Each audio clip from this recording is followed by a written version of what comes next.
Have you ever replaced a substitute teacher and just kicked out the real one? I was delivering food to Lincoln High when the front desk lady saw my delivery bag and completely panicked. Thank God you're here! Room 115. They've been without a teacher for 20 minutes. Before I could explain I was just delivering lunch, she slapped a visitor badge on me and pushed me toward the classroom. I walk into this room full of juniors who immediately start testing me. Are you even qualified to teach? One kid asks. I panic and say, I'm qualified to survive, and that's what we're doing today. Suddenly, I have their attention. I announce we're doing real-world survival skills and ask who knows how to change a tire. 3 kids raise their hands. Perfect. I send them to the whiteboard to draw diagrams while I make up lessons on the spot. What about taxes? A girl asks. I have no idea, so I say, great question. Who has a job? Half the class raises hands. You're now teaching everyone else about paychecks. The room turns into this weird workshop where kids are actually learning practical stuff. One group is calculating tip percentages, another is role-playing job interviews. They're more engaged than I've ever seen high schoolers. Then the real substitute walks in holding a coffee and lesson plans. The whole class immediately goes, shh, Mr. Mike is teaching us life skills. A kid literally stands up and says, we're good here, thanks though. The real sub just My wife was having a baby, but there was a problem.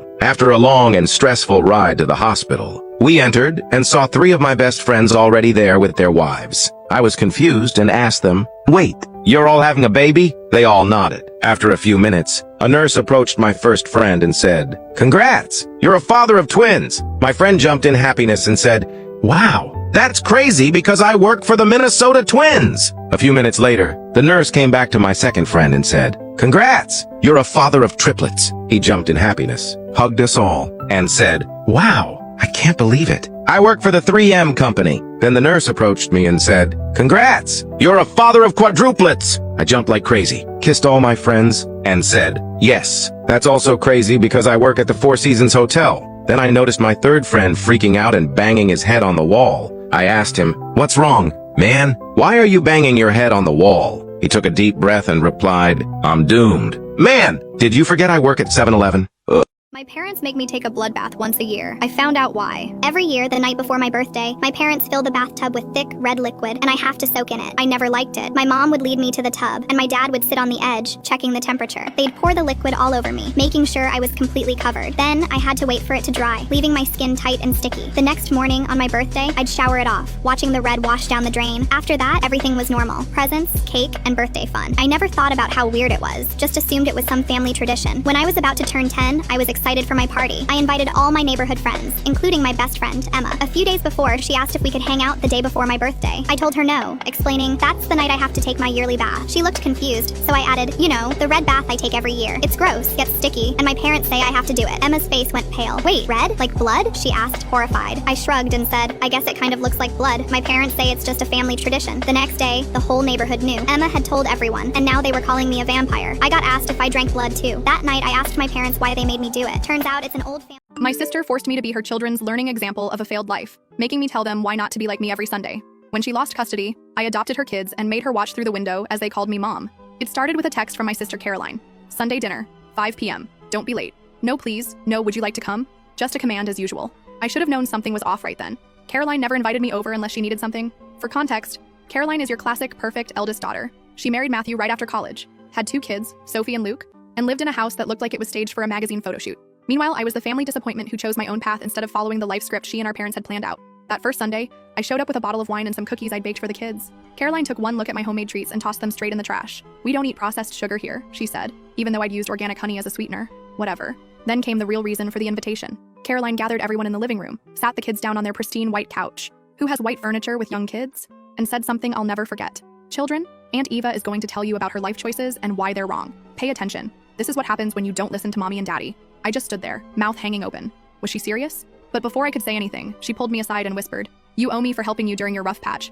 Unless you want mom and dad to hear about how you never paid me back that money. She was referring to the $2,000 she'd lent me 5 years ago, which I'd actually repaid with interest. But she'd lost the documentation, and my parents would believe her over me. They always did. So began the Sunday lessons. Week after week, I had to sit there and explain why my life choices were wrong, why being unmarried at 34 was sad, why following my dreams instead of the family-approved path made me a cautionary tale. But here's where it gets interesting. Sophie and Luke, they didn't buy it. When Caroline wasn't looking, they'd ask me questions about my life, genuinely curious and excited. I caught them drawing pictures of things I'd told them about. Luke once whispered, I wish I could be brave like you, Aunt Eva. Then things started unraveling at Caroline's perfect home. Matthew began drinking heavily. The facade cracked. Caroline's perfect control started slipping and she got meaner. The lessons became more brutal. She'd nitpick everything about me, my clothes, my hair, my life choices. The kids started looking more anxious, more withdrawn. One night my phone rang at 2 a.m. Sophie was crying, using an old phone they'd hidden in their toy chest. Aunt Eva, Daddy's throwing things again? Mommy says it's because we're not good enough, like you. I called CPS and the police immediately. The investigation revealed years of emotional abuse. Caroline had been using me as a scapegoat while terrorizing her own children with impossible standards. Matthew's alcoholism had turned violent. Both kids were diagnosed with severe anxiety. When they needed emergency placement, I stepped up. I had a spare room and stability. Ironically, my wrong life choices had led to financial independence. The judge granted me temporary custody, which became permanent when both Caroline and Matthew refused counseling. Now for the part that some might call revenge, but I consider justice. The day the adoption was finalized, I got a text from Sophie saying Caroline was outside. I looked out my window, and there she was, standing on the sidewalk, watching. I gathered Sophie and Luke, who'd been asking to call me Mom for weeks, their choice, not mine, and hugged them right in front of the big living room window. They both squealed, "Mom!" loud enough to be heard outside. Luke even pressed his hand against the glass, showing off his first bad grade, a B- he'd gotten in math, which I'd celebrated because he'd tried his best. Caroline stood there for an hour, watching her failed sister succeed where she couldn't, watching her children thrive without her perfect standards and rigid rules.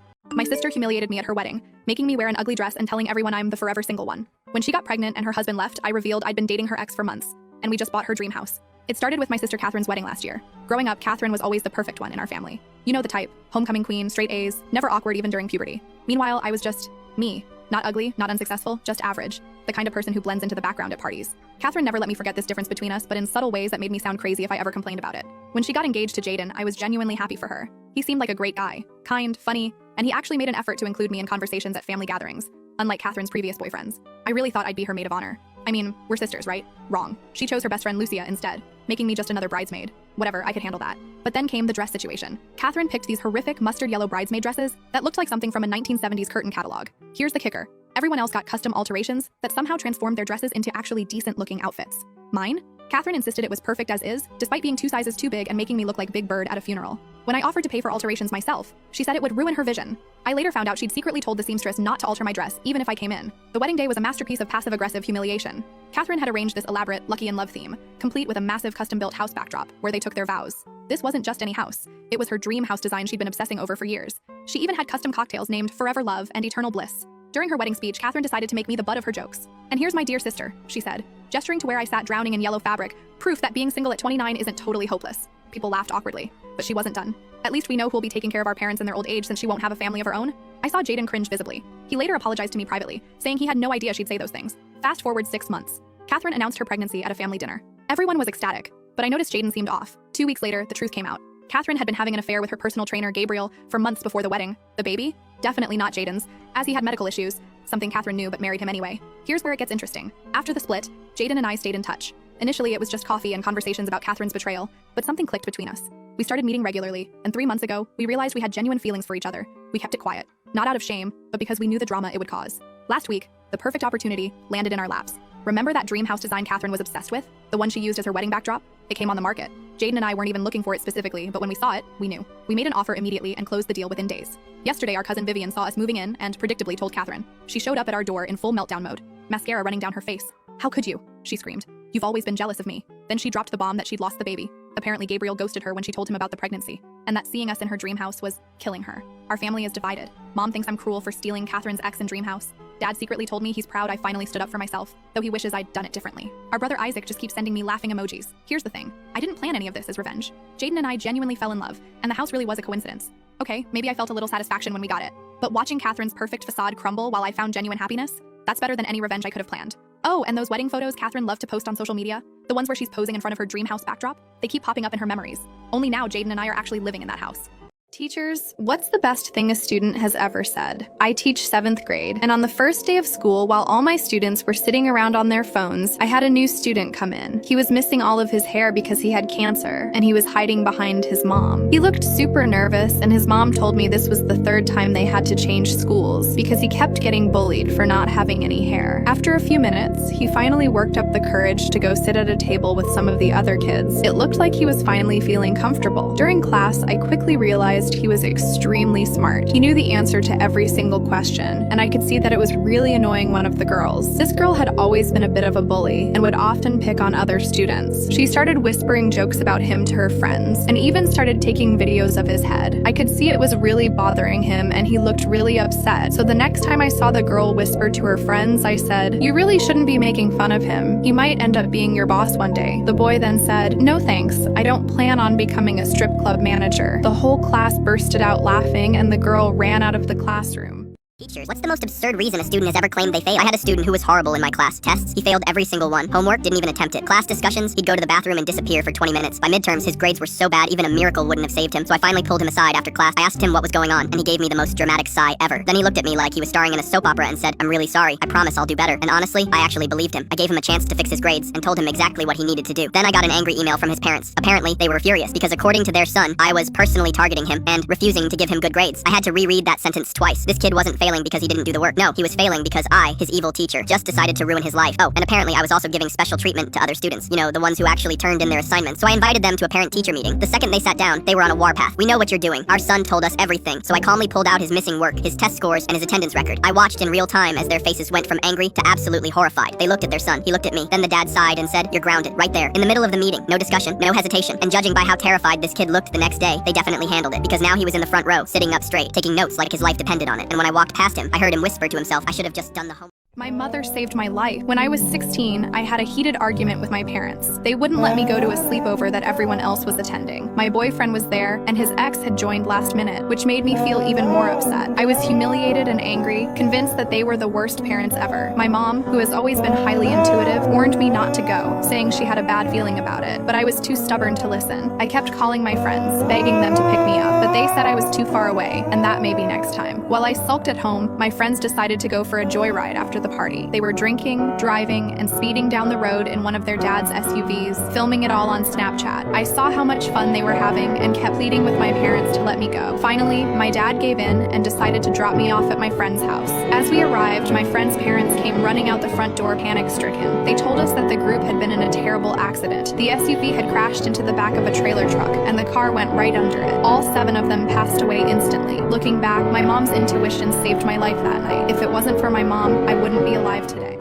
As someone in the medical field, have you ever genuinely not cared if a patient lived or died? Sorry about the anonymity. Yes, I've had patients that I didn't care if they lived or died. It's not any kind of discrimination, but they usually belong to the same group, Jehovah's Witnesses. They are a particular group that, whenever one of them is admitted for any life-threatening reason, a huge group of Jehovah's Witnesses shows up, including the pastor, to pressure you into making sure that you don't prescribe them blood, whole blood or blood parts. I've been offered medical bibliography by them to support their views. I've had an old lady that had a gastric cancer that was bleeding. I told her that she needed blood and she answered that she didn't want to decide anything. She said that it was her daughter who was going to decide if she received blood or not. I called her daughter, explained the situation and that her mother needed to receive blood emergently. I was clear that it was a life or death situation. Can I confer with someone to decide? I was mind blown. The old lady was minutes, hours from dying, bled out. 2 or 3 hours later, I was literally surrounded by members of my patient's community, with the pastor taking a leading role. They explained to me their beliefs. They gave me around 20 studies and more literature about transfusion therapy and alternatives. They tried to argue with me that there were alternatives.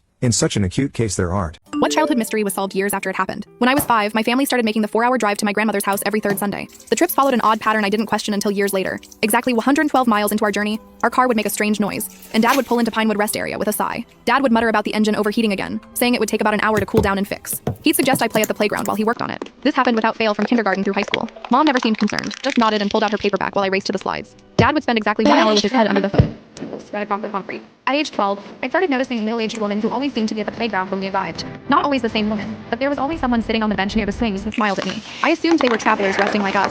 When I was 14, we got a brand new car. I remember thinking our rest stop troubles would finally end. They didn't. The next trip, Dad pulled into Pinewood right on schedule, claiming something was wrong with the transmission. I caught Mom rolling her eyes, but she said nothing. At 16, I developed an interest in cars and offered to help Dad. He practically slammed the hood down, snapping at me to just go play before immediately apologizing. He explained he needed to focus.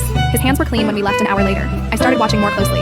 Dad barely touched the engine during these stops. He mostly stood there checking his watch. Once, I secretly timed him. We arrived at 10:17 a.m. At precisely 11:17, he closed the hood and called for me. When I left for college, the trips became less frequent for me, though my parents still visited Grandma monthly. During a call home my sophomore year, Mom mentioned casually that Dad's car broke down at Pinewood again the previous day. 20 years of mechanical problems at the exact same location seemed statistically impossible. Last December at 25, I decided to surprise my parents by meeting them at Grandma's for Christmas. I left early, planning to meet them there. On impulse, I pulled into Pinewood Rest Area, feeling nostalgic for the playground where I'd spent so many hours. The equipment looked smaller than I remembered. I sat on a swing, pushing myself gently with my foot. A gray-haired woman approached and sat on a nearby bench. She stated with certainty that I was Matt's daughter. When I nodded in surprise, she said she thought so because I had his eyes. She introduced herself as Ophelia. She said she'd been hoping to run into me someday. I asked how she knew my father. Ophelia explained that my dad had paid her to watch me play every month. When I asked why he would do that, she studied my face and realized I truly didn't know. She told me she'd worked at the Rest Area gift shop for decades. Dad had approached her when I was 5, asking if she'd keep an eye on me while I played, paying her $20 each time. At first, she thought he was just being careful, but then realized he was leaving during those times. When I asked where he was going, she explained that Douglas County Women's Correctional was just 2 miles down a service road behind the restrooms. My father, she said,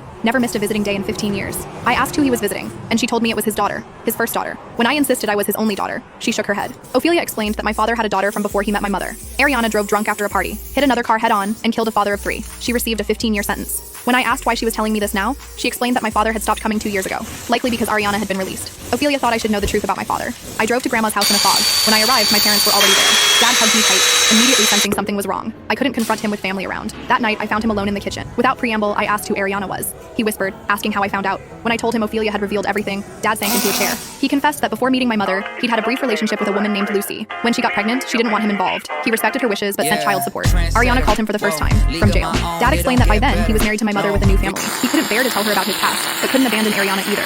Those rest stop breakdowns were the only way he could visit without raising questions. I asked if this went on for years, and he confirmed that he never missed once. When I questioned why he didn't tell me when I got older, he looked down and admitted he was afraid I'd see him differently, as the father of a killer. When did you realize you married the wrong person? We were in the bathroom getting showered and dressed for a friend's wedding.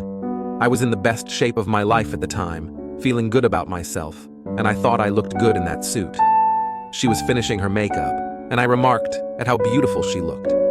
I waited for her to say something nice in reply, but she didn't, and it just hit me. I couldn't remember a single time that she complimented me on my appearance. So I said that to her. I said, "You know, I always tell you how beautiful you are and how attracted to you I am, but I never recall you ever saying that I look good or that I look handsome." She stopped applying her mascara long enough to dismissively roll her eyes at me. So I made the mistake of asking her, "Do you even find me attractive?" And she flatly said, "No." I asked, "Why did you marry me then?" And she said, "I didn't think it was important at the time." I never felt so ugly and unloved. And it hurt even more when I had been feeling so good about myself for once in my life, 30 seconds earlier. Babe, I just got you a present. Did you just buy a Tesla? And whose money did you use? You're broke. I used our money, love. What do you mean our? Well, you know how they say in marriage, what yours is mine, what's mine is mine. At least you could have gotten a Mercedes. Come on, babe. Tesla is way better. It's faster, has a better engine sound, way more beautiful than any of your Mercedes, and it even has a cool CEO. He's always ready to give his heart out for other people. Babe, I think you're missing the bigger picture. Just come back home and we'll talk this through. Talk through what? I just bought you a present. Our present. And you just want to get rid of it? What kind of husband does that? I even filled it up with gas so you wouldn't have to. And you just want to— Did you just say gas? Well, yeah. How else is the car supposed to run? Babe, where did you put the gas? I used this hole. There were so many, so I just filled all of them to be safe. Babe, you just destroyed the car. Can you just stop being rude to me? You are never thankful for anything. The car works perfectly fine. You never knew anything about cars. Babe, it just blew up. What do I do? You're gonna sign this. But babe, how could you do this to me after everything we've been through? Womp womp. Вопрос к тем, кто когда-либо подписывал соглашение о неразглашении, сроки действия которых уже прошли, о чем вы не имели права никому рассказывать, но теперь можете. Хакеры смогли взломать Sony и выкачать терабайты информации с их серверов из-за того фильма про Северную Корею, который не понравился Ким Чен Ыну, потому что в компании не заблокировали учетку сотрудника, уволившегося за 5 лет до этого. Я была моделью для нескольких популярных компаний по производству косметики. Меня снимали для рекламы в журналах и для телевизионных рекламных роликов. Визажисты на самом деле используют на съемках рекламируемый продукт, но в минимальных количествах. К примеру, для съемок рекламы туши моделям накладывают очень хорошие накладные ресницы. И часто используется левая тушь наряду с той, которую они хотят продвигать на рынке. Кроме того, много ухищрений требуется, чтобы рекламировать одежда хорошо сидела на моделях. На самом деле они не так хорошо сидят, как кажется. И дело вовсе не в фигуре. Это фальшивка для рекламы. Вы когда-нибудь троллили представителей правоохранительных органов? В 2 часа в субботнюю ночь меня остановили инспекторы по подозрению в вождении в нетрезвом виде, при том, что я не выпил ни капли. Меня попросили выйти из машины и пройти тест на алкогольное опьянение, который я прошел с честью. Они спросили меня, можно ли обыскать мою машину. Я ответил, что они могут осмотреть все, кроме бардачка. Его можно осмотреть только при наличии ордера. Я просидел несколько часов на обочине, ожидая ордер. В конце концов, судья выписал им ордер. Бардачок был пустой. Недалеко от моего дома есть велодорожка с ограничением скорости в 25 км в час для велосипедистов. Как-то раз возле дорожки засел немного полноватый инспектор с радаром и попытался остановить меня за превышение скорости. Я умудрился объехать его. Он тут же сел на свой горный велосипед и начал преследовать меня. Я же ехал на дорожном велосипеде и был в лучшей форме, чем он, потому у него не было шансов догнать меня. Я даже подразнил его немного, время от времени позволяя ему приблизиться ко мне. Какой поиск в Google изменил вашу жизнь? Калькулятор групп крови. Просто хотел узнать свою группу крови и нашел сайт, где можно определить свою группу по группе крови родителей. У папы 4, у мамы 3, у меня 1. Блин.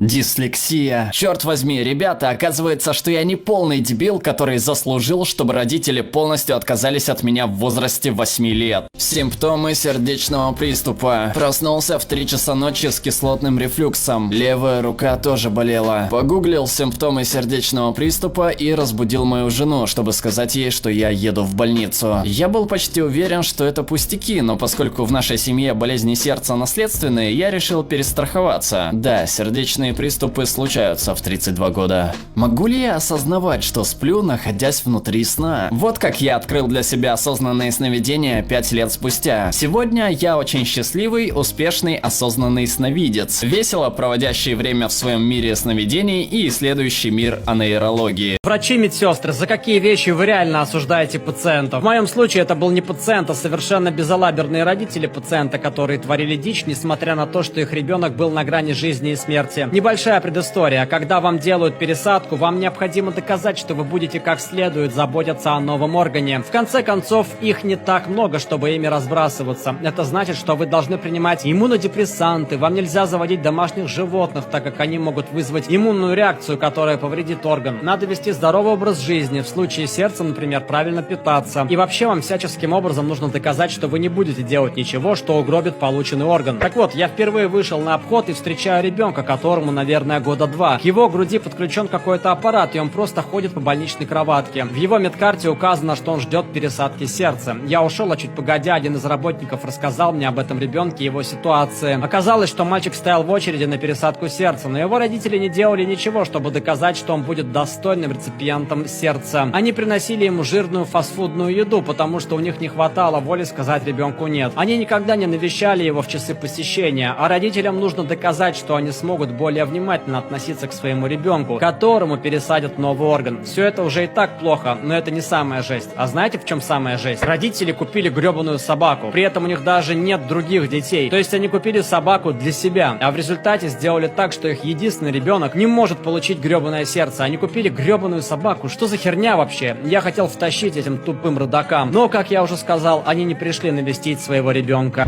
Я работал в онкологии, у нас были пациенты, которые звонили и говорили: мой натуропат посоветовал мне сделать вот это, после чего они отказывались от лечения, откладывали его или не принимали дополнительные препараты, например, те, которые предотвращали тошноту, рвоту, а принимали травы, чаи, что-то еще. Конечно, через несколько дней или недель они неизбежно перезванивали и спрашивали, почему им стало хуже. Сюрприз, у них еще сильнее развилась анемия, либо опухоли, которые раньше подавались лечению, стали намного больше. Парни, переспавшие с девушками других парней, чувствовали ли вы вину после этого? У меня есть целая история на этот счет. Я скатал девчонку, у которой на тот момент был парень, и она уже довольно долго с ним встречалась. Я этого не знал. В течение 2 месяцев у нас было несколько встреч. Как-то раз мне стало любопытно, и я решил заглянуть в ее соцсети, и тогда-то я и узнал про него. До этого я как-то не особо парился на этот счет, потому что был пофигистом, и к тому же я впервые почувствовал кайф от отношений в формате кекс по дружбе. Не хотел этого лишаться. Но когда я прокручивал ее соцсети, я увидел сплошные фотографии их дорогих свиданий и путешествий, и мне стало так жаль этого парня. Мне казалось, что я превратился в одного из тех людей, которых я сам жутко ненавидел. Поэтому в тот же вечер я решил написать ему по поводу сложившейся ситуации и переслать ему все сообщения между мной и ею, чтобы продемонстрировать ему доказательства. Чуть погодя, он позвонил мне и сказал, что ему очень больно, что он еле сдерживает слезы. Все, что я мог сделать, это просто неоднократно просить прощения. В итоге он поблагодарил меня и сказал, что бросает ее. После этого я заблокировал ее номер и думал, что все кончено, но позже на той же неделе она появилась у меня на работе и повредила мне тачку. Хоть я и был зол на нее в тот момент, я решил не подавать в суд, потому что ущерб был минимальным. Но в общем как-то так. Чтобы закончить на позитивной ноте, тот чел нашел себе новую девушку, которая намного красивее прошлой. И судя по их соцсетям, они одинаково ценят друг друга. Так что да, у этой истории счастливый конец.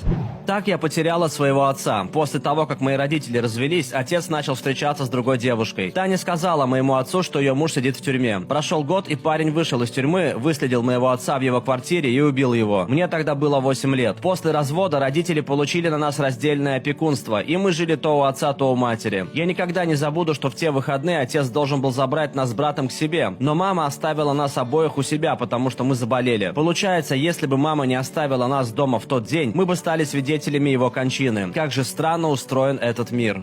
У меня есть коллега, который говорит, цитирую: «Мне плевать, если я пересплю с изменщицей, это ее вина. Это она решила изменить, на мне не будет никакой вины». За себя я могу сказать так: я никогда сознательно не стану спать с изменщицей. Я не буду человеком, который позволит кому-то изменить другому. Я не собираюсь становиться частью истории, в которой другой чувак столкнется с такой душевной болью. Как-то раз я столкнулся в баре колледжа со своей бывшей. Все как-то завязалось, и она в итоге осталась у меня дома на выходные. У нас было с ней несколько марафонов, после чего я решил пробить инфу про нее в соцсетях и узнал, что она помолвлена, и что у нее в следующие выходные должна была состояться свадьба. У меня не получилось найти жениха, поэтому я изо всех сил пытался отыскать его родителей. И у меня получилось. Его отец был очень зол, но оценил мою честность. В итоге жених позвонил мне, мы поговорили, и он отменил свадьбу.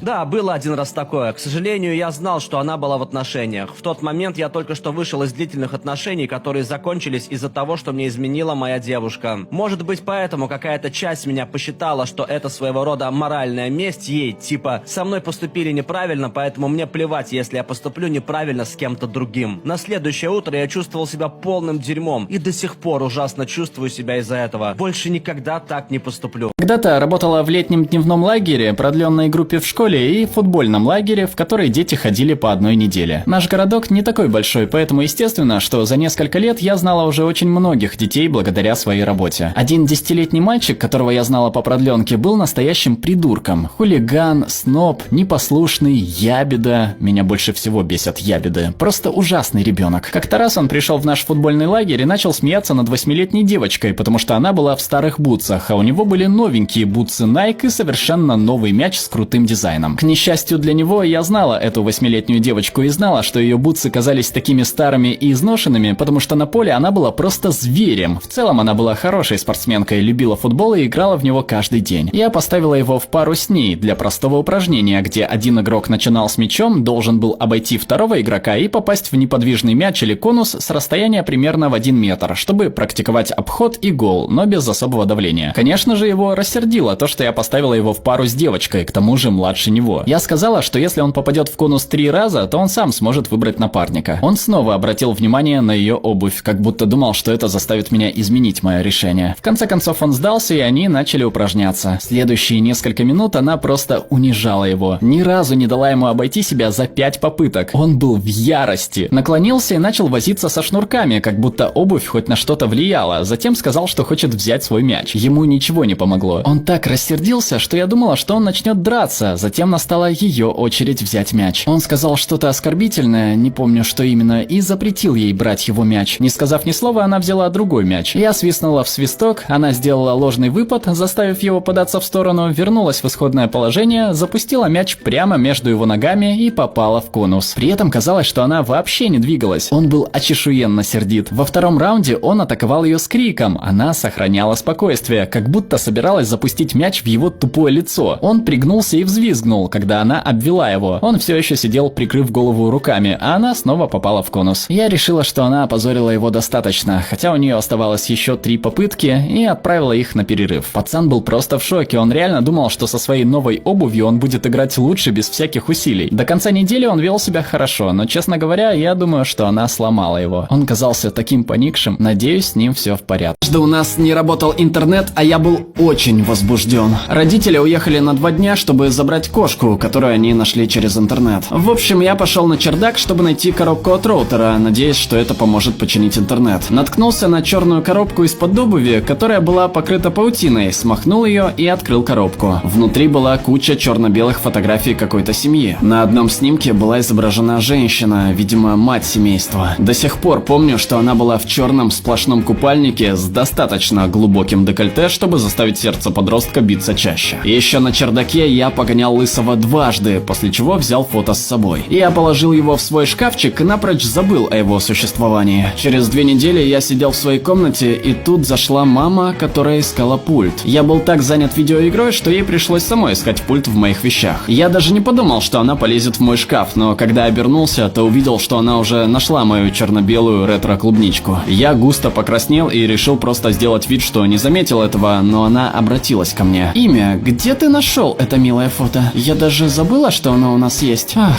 смотри, здесь я, Ларри». Она перечислила почти всех своих родственников. Я внутри горел, потому что понял, что сам того не зная, нашел фото своей покойной бабушки. Хуже и придумать нельзя. Я стал членом банды в 14 лет. По сути, мы были младшим крылом настоящей и довольно опасной группировки из восточного Чикаго, куда можно было попасть и получить фирменную наколку на правой икре только в 16 лет. По сути, мы были кучкой воображал. Среди нас было несколько пацанов постарше, которые были нашими менторами, в том числе и мой старший брат. Но основная масса представляла из себя мальцов 12, 13, 14 лет, которые строили из себя опасных типов. Но благодаря этой группировке я получил то, в чем так сильно нуждался в то время – друзей. Наша семья переехала из трущоб города Гэри, Индиана, в пригородный поселок. Я наполовину пуэрториканец, но больше похож на белого, а в таких местах, таким как я, обеспечена веселая жизнь. У меня не было друзей, мои родители были очень бедны, вдобавок ко всему у моего отца обнаружили рак легкого, а мой дед, который всегда был для меня образцом для подражания, как и отец, был прикован к инвалидному креслу и доживал свои дни в нашей гостиной, страдая от депрессии и последствий нескольких инсультов. Моя жизнь была абсолютно безрадостной. Благодаря участию в банде появились хоть небольшие изменения в лучшую сторону. У меня появились друзья, чувство единства со сверстниками. Ради такого я был готов пойти на любое преступление. Меня нисколько не заботило то, что между мной и моими новыми друзьями не было ничего общего, кроме того, что мы все были из бедных семей. Мы творили всякую херню, ограбили несколько домов, выбили дерьмо из бедняги, который предал наше доверие, и в результате в конце лета я оказался в колонии для несовершеннолетних округа Лейк, где понял, что жизнь в трущобах была настоящим раем. Я провел там 2 месяца. Когда мы собирались, мы вели себя как подростки, которые хотят казаться взрослее, чем они есть на самом деле. Мы постоянно трепались о цыпочках, о том, как надерем зад своим конкурентам или своим популярным одноклассникам. Трепались о том, какими крутыми станем, когда вольемся в старшую банду через пару лет. Вспоминая то время, я понимаю, что мы были зацикленными подростками из гетто, которые держались вместе только потому, что нужно было держаться с кем-то. Это было братство, в котором я нуждался в то время, но не понимал этого, пока не стал его частью. Они были рядом на похоронах моего отца, а позже и на похоронах деда. По сути, они просто были рядом. My husband joked about my cancer in front of everyone, so I waited for the perfect moment. I was diagnosed with breast cancer at 32, stage 3. After 6 rounds of chemo and a double mastectomy, my husband Mark seemed supportive, called me his warrior during treatment, until last week's dinner party. Jenny, our neighbor, mentioned her aunt surviving cancer, how amazing she looked after reconstruction. I smiled, started to share my journey. That's when Mark laughed. At least their aunt still looks like a woman. Wine glasses froze mid-air. Forks clattered against plates. He didn't stop, looked right at me. What? Come on, we're all thinking it. Some of us got the before and after downgrade. Our friends stared at their plates.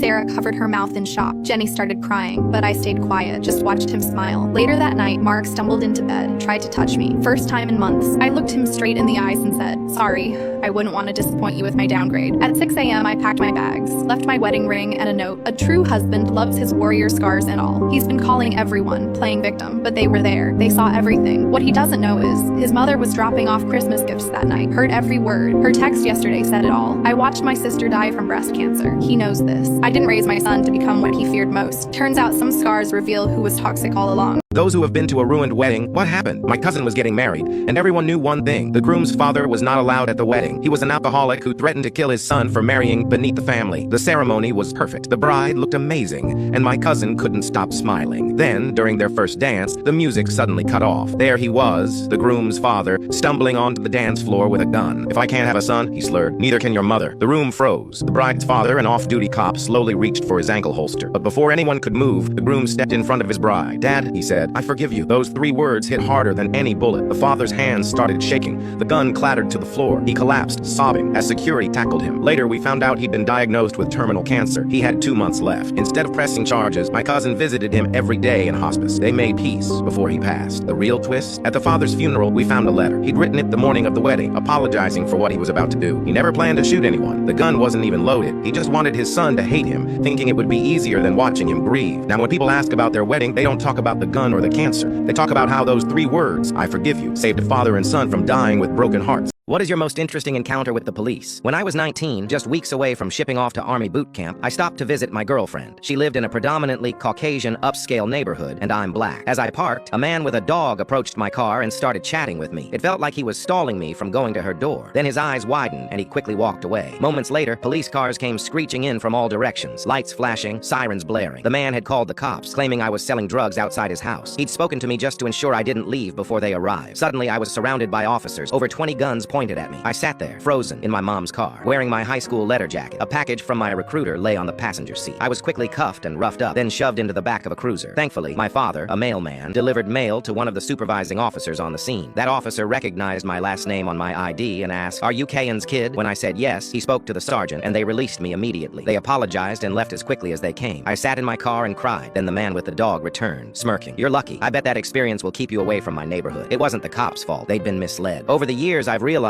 how often people weaponize the police by painting others as monsters. It's a freedom I've fought to protect, even for people like him. What happened that made you realize my teacher has no idea what they are teaching? My coding teacher couldn't code, like at all. She'd copy-paste examples from outdated textbooks and get mad when nothing worked. I knew something was wrong when she spent 3 weeks teaching us to make websites using HTML tags that hadn't worked since 2005. I run a small gaming channel, and I'd learned real coding to make my own website. When she told us it was impossible to change text color without using ancient tags, I pulled up my laptop and showed the class how to do it properly with CSS. She sent me to detention for disrupting class. But word spread. Kids started coming to my YouTube channel, where I'd posted tutorials showing the right way to code. Our assignments started looking better than her examples. The final straw came during Parents' Night. She was showing off our best projects, including my classmates' website about endangered animals. My mom, who works in IT, asked why we weren't using responsive design for mobile phones. The teacher claimed phones couldn't display websites. They could only show phone versions of pages. Mom pulled out her phone right there and showed everyone how modern websites actually work. Then she opened the school's coding curriculum guide and pointed out everything our teacher had skipped or taught wrong. 2 days later, the school hired a real programmer to teach us. Our old teacher now runs the computer lab, but she's only allowed to help kids log into their email. Poor people who have dated rich people, what did you learn? My girlfriend comes from old money. I'm a mechanic who grew up in a trailer park. The first time I went to her family's summer house, I felt like an alien. Everyone wore clothes that cost more than my car, and they kept talking about their boats and vacation homes like they were discussing the weather. During dinner, her uncle's Ferrari wouldn't start. He was supposed to drive to some charity event, and everyone was panicking. While they called around for a luxury car service, I quietly slipped out to the garage. 20 minutes later, I had it running perfectly. Just a loose connection in the starter. Her uncle was shocked. "Why didn't you say you could fix cars?" he asked. I shrugged and said, "You didn't ask." After that, something changed. Instead of talking about their stock portfolios, they started asking me about my work, my life, the cars I've fixed. Last month, her uncle offered to help me open my own auto shop. I turned him down and said I'd rather build it myself. Yesterday, he showed up at my garage with his broken Ferrari again. "I could have taken it anywhere," he said, "but I trust you more than those fancy dealers. You see the car, not the price tag." Now he sends all his rich friends to my shop. Turns out authenticity is worth more than a platinum credit card. People keep calling me a name that isn't mine, so I stopped responding. My name is Nico, just Nico. Not short for Nicholas or anything else, it's what's on my birth certificate. But some people, especially teachers or my foster family's relatives, just can't get it right. They assume my name must be Nicholas and ignore me when I say otherwise. I've been in foster care since I was 2, and my current family has been amazing. They genuinely care,